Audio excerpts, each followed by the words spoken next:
prendre un peu de retard sur le timing, mais on avait un pit wall de toute manière prévu avant la course après la course de la DRC Formule Vire. Je vous rappelle qu'il y aura encore 2 épreuves de Formule 4 aujourd'hui, ainsi que la deuxième épreuve de l'Europe, la deuxième épreuve de la GT4 European Series, la série européenne GT4. Allez, on suit toujours cette fameuse Audi R8 en tête du peloton, mais ce n'est pas une voiture de course, c'est bel et bien la leading car, la safety car, autrement dit. C'est la Mercedes numéro 42 du Team HP Racing, la voiture de Bernd Schneider qui s'élancera en bonne position avec Uwe Alsen à ses côtés et l'une de ces fameuses BMW du BMW Sport Trophy Team Schubert. On rappellera que l'autre team semi-officiel BMW, Marc VDS Racing, a accueilli une excellente 3e place hier au Paul Ricard à l'occasion de la manche, la 3e nom de la Blancpain Endurance Series, avec notamment notre cador Maxime Martin. Au volant de cette auto, je pense qu'il est accompagné de Marcus Patala et de Lucas Rouge, du côté du sud de la France.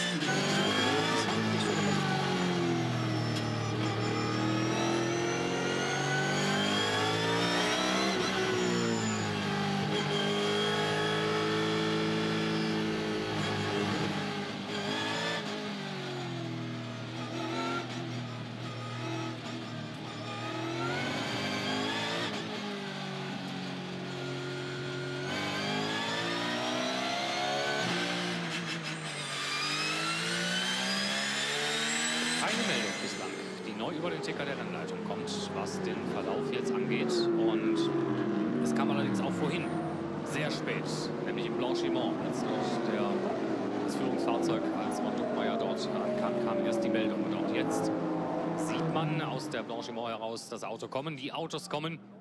Es gibt keine Informationen auf dem Ticker, das heißt, wir müssten uns jetzt so langsam auf den Start einstellen. Wobei der schon langsam unterwegs ist, immer noch dem Feld vorgestellt ist. Aber das Feld sammelt sich in Zweierreihen. Das könnte also durchaus auf einen Start hinauslaufen, den wir jetzt da möglicherweise vor uns haben. Voilà un départ qui va être donné apparemment de cette course maintenant avec Bernd Schneider et Uwe Alsen sur la première ligne de la grille de départ. Sur la deuxième, ce sera Dominique Baumann et Luca Ludwig. Et on va pouvoir y aller effectivement. Départ qui va être entériné de cette épreuve dans des conditions difficiles. Et bien on va voir ce que ça va pouvoir donner. C'est parti avec Bernd Schneider, avec Uwe Alsen, en espérant que le premier freinage au niveau de la source se passe bien. Attention à Luca Ludwig là-bas. Attention également à Dominique Baumann. Le premier freinage dans des conditions toujours un peu compliquées. Ça passe pour tout le monde. Les pilotes en direction du Raidillon maintenant. À la grande descente là-bas. C'est pas l'endroit, c'est toujours pas l'endroit le plus dangereux pour l'instant. Quoique, on n'y voit pas grand-chose dans ces conditions. Toujours Bernd Schneider au commande, Uwe Alsen en deuxième position. Et Luca Ludwig à la 3e place. Ensuite, c'est une Corvette que l'on retrouve. C'est la voiture de Daniel Kelwitz qui est à la 4e place. Pour l'instant, ça passe pour tout le monde. C'est ici que ça peut devenir un peu plus inquiétant dans la montée de Kemmel. Abgebrühtheit, so möchte man mal sagen, und zwar von der feinsten Sorte, inklusive aller Erfahrung, die man jetzt dort in der ersten Startreihe gespürt hat. Das war regelrecht zum Erleben, wie sie dort den Start praktiziert haben, zelebriert haben. Ein Bernd Schneider, der sich dem Feld vorgestellt hat mit treu dem Motto, bitte mir folgen. Genau so ist es passiert. Uwe Alsen hat sich dort hinten angestellt und auch ein Luca Ludwig hat es ganz normal mit angehen lassen, hat sich dort ziehen lassen, ist in der 3. Position geblieben und dann kommt Daniel Kalwitz von der 6. Position aus gestartet, in die 4. Position in diesem Startprozedere vorgefahren. Dominik Baumann dahinter und dann dürfte es Edward Sandström sein, der gleich dahinter in der 6. Position dann offensichtlich einherfährt. Hier Diego Alessi und Marc Basseng, der dann in der nächsten Position in der Verfolgerrolle existiert und vorhanden ist. On voit directement les pilotes qui sont à l'aise dans ces conditions, ceux qui le sont un peu moins. Je peux vous dire que Diego Alessi avec la Corvette numéro 69 patauge un petit peu pour l'instant et emmène le 2e peloton alors que Luca Ludwig est très énervé par cette situation et semble être en mesure d'aller attaquer la 2e place pour l'instant. Mercedes Sac Speed qui mène la compétition, qui mène le championnat et 3e aimerait bien passer 2e. Voilà l'attaque suite à une petite erreur de Luca, l'attaque de Luca Ludwig qui passe en 2e position avec la Mercedes de la formation Sac Speed. Wechsel an der 2. Position. Luca Ludwig hat Uwe Alsen liegen. Das macht er normalerweise auch nicht freiwillig. Also nicht Luka Ludwig, sondern Uwe Alzen. Aber in dem Fall alles gut gegangen und das sehr souverän. Alzen hat mitgespielt, hat wohl erkannt, dass er den Mercedes im Moment da nichts entgegenzusetzen hat. Und sich somit rausgehalten. Die Türe offen gelassen. Ludwig ist durch. Doppelführung für Mercedes. Bernd Schneider und Luka Ludwig in der ersten und zweiten Position. Oui, dans ces conditions, visiblement, les Mercedes sont à l'aise. On en a deux des SLS à l'AMG en tête de la course. On rappellera que l'année prochaine, ça va SLS AMG qui font l'affaire et qui font l'affaire très très bien avec Bernd Schneider devant Luka Ludwig ici. Troisième position pour la plus véloce des BMW Z4 Schubert, talonnée maintenant par la numéro 66, la voiture de Daniel Kevitz, la Corvette, qui est par contre elle très à l'aise dans ces conditions apparemment et qui est à deux doigts de passer en troisième position. Attaque de Kevitz par rapport à Uwe Alzen dans la descente. Uwe Alzen qui va devoir lâcher, c'est clair, et qui a lâché d'ailleurs. La Corvette est maintenant en troisième place, donc on a deux Mercedes, une Corvette et la première BMW Z4 Schubert à la quatrième place. La deuxième est en cinquième position.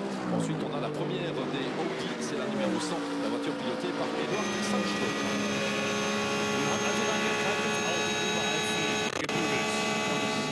Ist in die dritte Position vorgefahren. Also Alzen hat offensichtlich tatsächlich erkennen müssen, dass der BMW Z4 hier im Moment für diese Regenverhältnisse wohl noch nicht in der Form ist, in der man sich wirklich wehren kann.